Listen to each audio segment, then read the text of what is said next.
Bonjour à tous, aujourd'hui je vous propose la recette de ce tagine facile et simple à réaliser.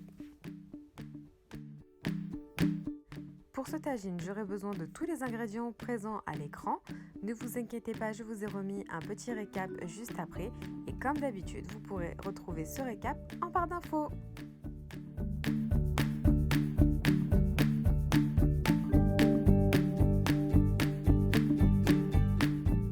Alors, tout d'abord, je commence par allumer mon feu et je le mets à feu doux. Par-dessus, comme vous pouvez le constater, je rajoute une plaque trouée. Si vous n'en avez pas, vous pouvez mettre une vieille poêle à crêpes avant de poser votre tagine en terre. C'est très important, sinon votre tagine risque de casser. Ensuite, je prends mes 2 oignons, je les épluche et je les coupe en petits morceaux. Hop, la magie du montage!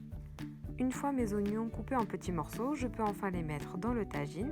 À cela, je rajoute à peu près une cuillère à soupe d'huile d'olive. Ensuite, je rajoute mon persil et ma coriandre qui sont déjà émincés.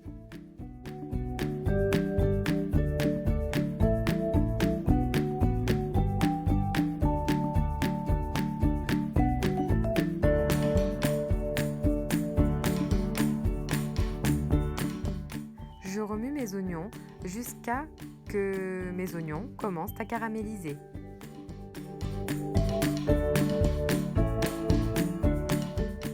Une fois mes oignons caramélisés, je les étale bien au fond du tagine et puis ensuite je commence à mettre ma viande.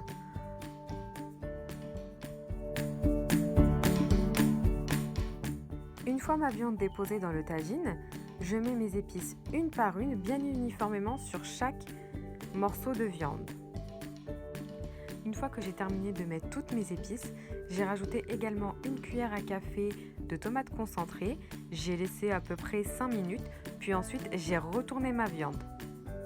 Une fois ma viande semi-cuite, je viens rajouter mes légumes. Donc je commence par la pomme de terre, j'entoure la viande par la pomme de terre. Au milieu, je viens mettre le cœur d'artichaut. Puis ensuite, je ferme mon tagine. Mais je ne le ferme pas seulement avec le capuchon. Dans le capuchon, j'ai rajouté une feuille de papier sulfurisé. Apparemment, ça aiderait à cuire plus vite. Et puis quand les vitamines des légumes s'évaporent, en fait, elles retombent dans les légumes.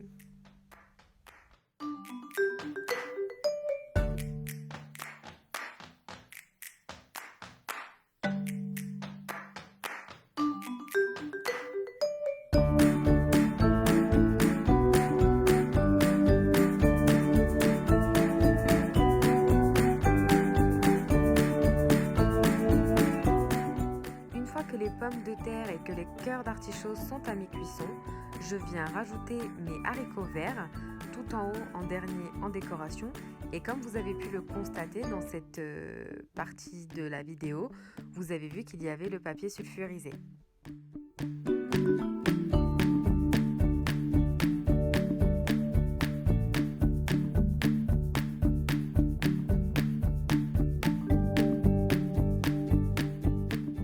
Petite précision, moi à partir de là je n'ai plus rajouté d'eau car comme vous pouvez le constater j'ai utilisé des légumes surgelés donc je sais qu'ils allaient lâcher leur eau.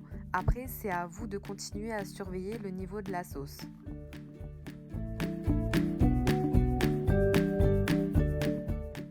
Une fois que j'ai fini avec mes haricots verts, comme tout à l'heure, je rajoute mon petit papier sulfurisé. Certains d'entre vous l'auront peut-être remarqué, mais je ne referme pas totalement le tagine, je le referme sur la cuillère en bois. C'est tout à fait normal, en fait c'est fait exprès, c'est pour que si jamais l'eau déborde du tagine, elle ne coule pas sur la plaque de cuisson. Voilà, comme je vous l'expliquais précédemment, je me rendais compte au fur et à mesure qu'il y avait de plus en plus d'eau. Donc ce que j'ai fait, c'est que j'ai enlevé avec une petite cuillère en fait l'eau. Je l'ai conservée dans le petit verre comme vous le voyez à l'écran. Car quand le tagine cuit, forcément il absorbe de l'eau. Donc au lieu de reprendre de l'eau, je reprends exactement cette même eau.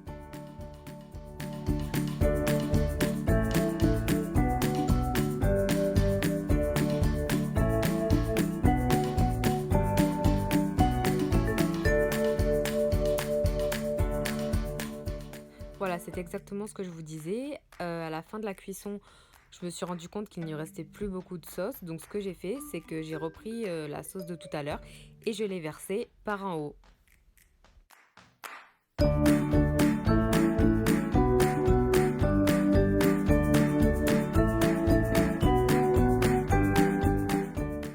Et voilà, le tagine est prêt.